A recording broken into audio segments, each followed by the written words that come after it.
이음교회 성도 여러분 안녕하세요. 그리스도 중심 성경 읽기를 따라가는 새벽 묵상 욥기를 읽기 세 번째 날입니다. 하루에 7장씩 일주일간 읽는 가운데 오늘은 수요일 15장에서 21장까지의 분량입니다. 오늘의 핵심 장은 19장으로 19장의 설교를 통해 전반적인 내용을 안내해 드리도록 할게요. 오늘도 은혜가 넘치는 묵상의 시간이 되기를 바랍니다. 오늘도 새벽 묵상의 자리와 기도의 자리로 나오신 여러분을 너무너무 환영합니다. 욥기라는 쉽지 않은 본문을 읽고 있어요. 그런데 쉽지 않기 때문에 너무나 깊은, 평소에 생각해보지 못했던 깊은 지혜와 통찰과 은혜가 또한 있을 줄 압니다. 그러한 것을 기대하는 가운데 오늘 살펴볼 하나님의 말씀, 욥기 19장 25절 26절 말씀입니다. 내가 알기에는 나의 대속자가 살아계시니 마침내 그가 땅 위에 서실 것이라. 내 가죽이 벗김을 당한 뒤에도 내가 육체 밖에서 하나님을 보리라. 아멘. 오늘도 여전히 만만치 않은 내용으로 등장하는 것이 욥기의 본문입니다. 참 이해하기 쉽지 않아요. 하지만 제가 방금 앞서 얘기했듯이 만만하지 않고 이해하기 쉽지 않기 때문에 그것을 극복해 나아갈 때 하나님께서 이러한 큰 깨달음을 나에게 주시는구나. 풍성함으로 갈 수 있으리라 생각이 듭니다. 그리스도 중심 성경 읽기 본문으로 가면서 핵심 장으로 설교를 하고 있죠. 근데 욥기를 읽으면서 그 핵심 장이 되는 건 대부분 욥의 반론이에요. 친구들이 어떤 막 이렇게 변론을 하는 데 있어서 친구들의 말에 대해서 욥이 자기 입장에서 변론하는 게 핵심 장이 되고 있습니다. 그러한 와중에 오늘도 여전히 이 앞선 장들을 보면 친구들은 똑같은 얘기를 해요. 네가 잘못했으니까 하나님이 너한테 벌을 내리셨지. 아유, 너 그렇게 말하는 거 보니까 너 회개하는 태도가 아니다. 빨리 회개하고 하나님께 돌아가라고 하는 겁니다. 근데 거기에 대해서 욥은 이해가 되지 않는 겁니다. 내가 그 정도로 잘못을 했다고? 내가 하나님을 경외하지 아니한 적이 없는데 어찌 이러는가? 의문을 계속 품으면서 오늘 본문에서 이렇게 한탄을 하죠. 니네들 정말 이러기야? 친구들이 너희들 정말 이러기야? 우리 사이가 이 정도야? 내 심정을 지금 헤아려 주지 못하고 나를 지적해내고 원리 원칙만 갖다 대는 우리는 그런 사이밖에 안 되는 거였어? 라는 항변들을 하기 시작하는 것이죠. 종을 불러도 대답이 없고 아내도 싫어하고 어린이들도 자기를 깔보는 것을 볼 때 욥은 더 처참하죠. 내 인생이 그냥 이게 고작인가? 그러면서 사실 오늘 본문에서의 여러 가지 욥의 한탄은 그저 친구들에게 섭섭함을 토로하고 사람들에게 섭섭함을 토로하는 게 아니라 그 행간 중에 하나님을 향한 항변이 있는 것이죠. 하나님, 고작 삶이 이거예요. 하나님이 나를 지으셔서 나에게 생명을 주셨는데 고작 삶이 이거예요. 잘하면 상 주고 못하면 벌로 때려버리는 고작 이거입니까? 그냥 이럴 거 왜 나를 만드신 거예요? 라는 질문에 봉착하면서 항변하는 거죠. 그러고 보니 우리도 한 번 더 생각하게 돼요. 하나님이 우리를 만드신 게 잘하면 상 주고 못하면 벌 주고 그냥 요 똑딱이 단추 같은 그런 버튼만 누르시려고 우리를 만드셨을까요? 아닐 텐데 욥도 이 모든 과정을 통해서 그것을 깨달아가는 것이고 그 질문을 찾아가는 것입니다. 삶이 이 정도일 리가 없다. 친구들은 나에게 네가 잘못했으니 벌 받는 거지. 잘하면은 상 받았지. 그 원리로 나에게 얘기하지만 고작 그 정도일 리가 없다라는 끊임없는 항변을 하는 것이죠. 어제 얘기 드린 바대로 친구들이 말하는 원칙? 단지 그게 끝이 아닌 겁니다. 쉽게 말하면 친구들은 계속 인과응보를 얘기하고 있지만 어제 말씀드렸다시피 우리의 삶 그리고 하나님의 역사가 그 인과응보라는 단순한 원칙에 다 담을 수 없습니다. 그리고 그게 틀렸다라는 건 아니에요. 하나님은 분명히 선인에게 상을 베푸시고 악인에게 벌을 내리시죠. 최종적이고 기초적인 원칙인 건 맞습니다. 그러나 그 삶의 모든 과정과 하나님의 역사의 운영 중 그것은 일부의 어떤 원칙일 뿐이지 전부가 아니라는 점에서 우리는 더 많은 것들을 살펴봐야 되고 하나님은 그 더 많은 것들을 살펴주시기 위해서 지금 이 과정을 겪게 하는 겁니다. 그래서 오늘 욥의 항변과 욥이 깨달아가는 것 그리고 더 많은 것들을 이해하기 위해서 잠깐 시편 24편을 살펴보도록 할게요. 오늘 본문 말씀을 이해하는 굉장히 핵심적인 키워드가 시편 24편에 있기 때문에 그렇습니다. 23편이 너무 유명하다 보니까 23편이 24편은 눈에 안 들어오시죠? 진짜 귀중한 말이 있습니다. 24편 3절을 읽어보면 이 말이 나오죠. 여호와의 산에 오를 자 누구며 그의 거룩한 곳에 설 자가 누구인가? 하나님과 함께 있을 자, 정말 하늘나라에 거할 자가 누구인가? 라는 질문에 이렇게 답을 합니다. 곧 손이 깨끗하며 마음이 청결하며 뜻을 허탄한 데에 두지 아니하며 거짓 맹세하지 아니하는 자로다. 그렇죠. 깨끗하고 청결하고 허탄한 데 뜻을 두지 않는 자, 그는 여호와께 복을 받고 구원의 하나님께 의를 얻으리니. 아, 그렇구나. 아멘 하게 됩니다. 근데 여기서 하나 갑자기 의문이 생기죠. 근데 그런 사람이 어디 있어? 하나님께 인정받을 만큼 청결하고 전혀 나쁜 생각하지 아니하고 뜻을 조금 더 허탄한 데 두지 않는 사람이 이 세상에 과연 있나? 라는 의문이 생기죠. 그렇다면 우리는 한 번 더 덜컥 겁이 납니다.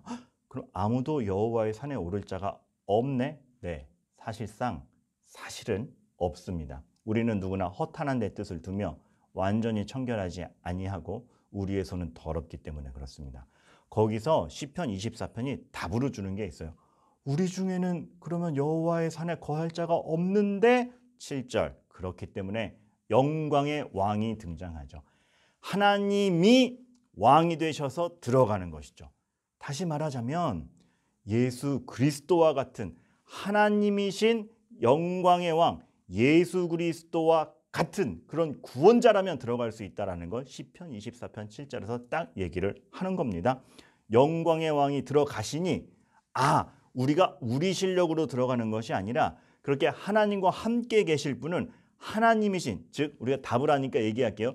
예수님과 같은 구원자라면 가능하고 예수님과 같은 구원자가 영광의 왕으로서 들어갈 때에 우리가 그를 의지해서 함께 들어갈 수 있구나라는 답을 찾아가게 되는 겁니다. 즉 구원자의 등장이 얼마나 우리에게 필요하고 구원자의 등장, 예수님의 등장에 대해서 시편 24편은 얘기하고 있는 것이죠.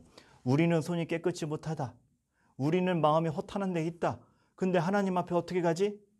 구원자이신 영광의 왕이 들어가는데 우리가 그를 의지하며 함께 들어갈 수 있다라는 생각과 그 하나님의 은혜의 원리가 시편 24편에 묻어 있는 것입니다. 자, 못하면 벌받고 잘하면 상받고 정도가 아니라 못하는데 구원자가 등장해서 그 못하는 자가 돌이켜 들어갈 수 있는 기회를 주고 잘하면 단지 상 받는 게 아니라 그 구원자가 이루어가는 더 큰 광대한 것을 보면서 단지 상 받는 거에 멈추는 것이 아니라 더 영원한 것들을 추구할 수 있는 그 영적 원리, 진짜 참된 소망과 복을 추구하는 진정한 삶의 가치, 이거를 깨달아가는 것이죠. 자, 다시 욥기로 돌아옵니다. 욥은 오늘 한탄을 합니다. 정말 이러기야? 우리 모든 관계가 이 정도야? 삶이 고작 이 정도야? 하나님, 삶이 고작 이 정도예요? 이러려고 날 만든 거예요? 잘하면 상 주고 못하면 벌 주고 고작 이 정도가 삶이 아닌 것이잖아요. 삶이 이 정도일 리가 없는 것이잖아요. 이러한 고민 가운데 친구들과 달리 욥은 깨닫습니다. 무엇을? 친구들이 말하는 원칙이 끝이 아니다. 그걸 넘어서서 오늘 본문이 나온 거죠. 내가 알기에는 나의 대속자, 구원자, 영광의 왕이 살아계시니 마침내 그가 땅 위에 서실 것이라. 우리가 행하는 잘잘못으로 판단되는 그 삶이 전부가 아니다. 우리의 삶에는 나의 대속자, 구원자, 영광의 왕이 있다. 우리 입장에서 얘기하면 그 구원자이신 예수 그리스도가 우리 앞에 있다. 내가 가죽의 벗김을 당해도 내가 죽더라도 영원한 중에 하나님을 볼 수 있는 그 자리가 있다. 누구로 말미암아? 구원자, 대속자로 말미암아. 욥은 광대한 것을 깨닫는 것입니다. 내가 어떻게 살았느냐, 내가 무엇을 잘하고 못하느냐로 판단되는 이상 구원자로 말미암아 예수 그리스도로 말미암아 달라지는 우리 삶의 행선지, 그것이죠. 이 정도일 리가 없다. 예수님으로 말미암아 우리에게 펼쳐지는 길이 있다. 그 영광의 왕이 들어가시는 길로 우리가 같이 들어갈 수 있는 길이 있다라는 그 광대함을 발견해 가는 것입니다. 그래서 이 25절, 26절 잘 보면 참 구약에는 예수님의 이름이 직접 등장하진 않잖아요. 구원자가 오실 것이라 다 예수님에 대한 예표와 어떤 표상, 그림자만 등장을 하는데 욥도 그걸 깨닫는 거예요. 구원자가 있을 거다. 정말 우리의 삶이 이게 전부가 아니라 하나님과 우리 사이의 관계를 더 부요하게 입장 정리를 해줄 구원자가 있을 것이다. 그리고 죽어도 죽는 걸로 끝나는 것이 아니라 영원한 왕을 만날 날이 있다. 참 예수님과 부활에 대한 그 그림자 같은 원리를 욥이 고난 중에 깨닫는 겁니다. 신비하죠? 그래서 우리는 이런 적용점을 갖게 되는 겁니다. 교회가 사랑이 최고의 원리라는 게 그냥 이론적인 게 아니라 그 구원자, 영광의 왕, 예수님이 우리 안에 있기 때문에 우리는 진짜 사랑을 베풀 수 있는 것이죠. 고린도전서 13장의 사랑을 뭐라고 합니까? 교만하지 아니하고 무례히 행치 아니하고. 교만할 수 없는 겁니다. 난 이만큼 했는데 너 왜 그렇게 못하니? 아닌 겁니다. 그렇게 못하는 아이에게 구원자가 등장하시고 대속자가 등장하시니 그 사람의 삶이 바뀔 수 있기 때문에 함부로 교만이 내가 다 알고 넌 못했고 너는 틀리고 넌 그게 끝이야 라고 할 수 없는, 무례히 행하지 아니하고 무례할 수 없는 것이죠. 함부로 할 수 없는 것이죠.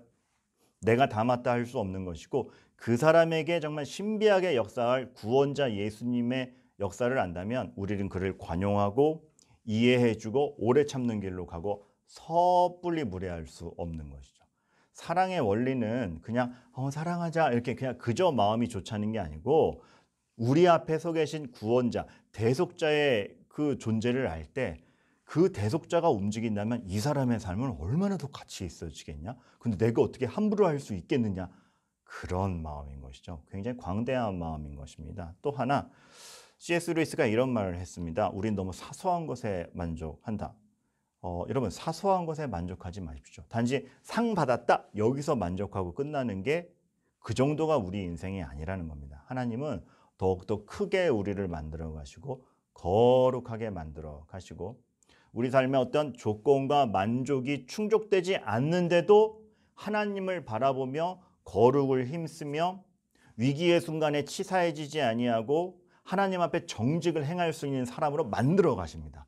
그 거룩의, 그 영광의 길로 가는 것에 만족을 해야 되는 것이죠. 지금 눈에 보이는 것에서 채워지는 것 정도가 아니라 훨씬 더 큰 것을 바라보고 만족해가는 사람, 그것이 되게 하기 위해서 하나님은 욥에게 그런 과정도 주신 것이고 욥은 깨달아갑니다.